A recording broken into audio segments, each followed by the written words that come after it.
All right, welcome back to The Hill. Robert F. Kennedy Jr. looking to throw a wrench, potentially, into the 2024 presidential election. He is expected to announce early next week that he'll be running as an independent. New polling suggests that this could spell trouble for both President Biden and former Trump. The new survey shows the two frontrunners at just over 30%, with RFK Jr. sitting at 14%. Elizabeth Vargas, come on in, joining us now to discuss. Hey there, Elizabeth. Happy Friday. Happy Friday. Yeah, we made it on a crazy week. What do you make of that? I mean, 14%, you know, the pack for RFK Jr. was saying they were at 17, 19, and we were like, yeah, but that's the pack. This is a legitimate Reuters poll having him at 14. Yeah, he's definitely appealing to a core group of voters. The question is where does he pull those voters from? It's interesting. I talked to a Republican strategist who said that he was up in New Hampshire, and I was asking him which of the Republican candidates might have a chance of coming close, at least, to former President Trump. And he said, actually, the most signs I saw in New Hampshire were for Bobby Kennedy.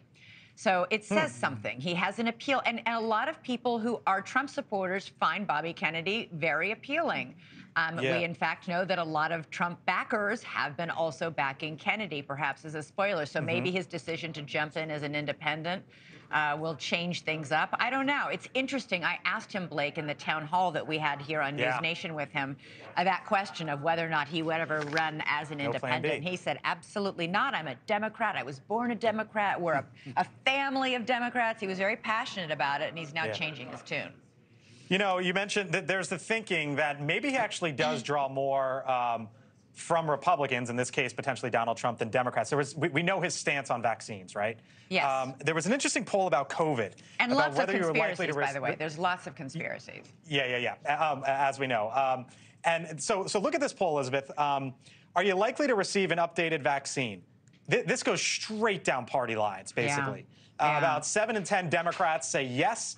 About 1 in 4 Republicans say no, and half of the independents flip a coin for independence. So does it go to the point, you know, one of the things that he's known for, it lines up, you know, with maybe him drawing some support away from whoever the Republican nominee will be? Hey, listen, the fact of the matter is the reaction and response governmentally, societally to COVID is something we are still seeing play out, still unfolding. I know that there's a big study and a big report about to come out about the impact it had on children.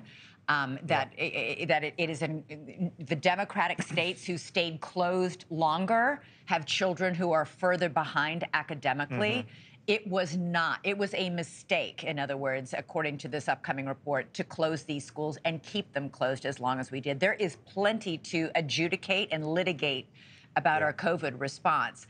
But, you know, President Trump has said those vaccines, you know, that was me. That was my administration. And he's right. He is the person. He is the person who funded and pushed for the development of these vaccines, which are widely seen worldwide as being effective, much more effective than the ones in China and the ones in Russia.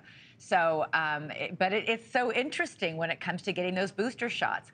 Democrats really buy into it. Republicans don't. Thanks for watching. Go to newsnationnow.com to find NewsNation on your television provider. And don't forget to subscribe. Click the red button to get more of NewsNation's fact-driven, unbiased coverage.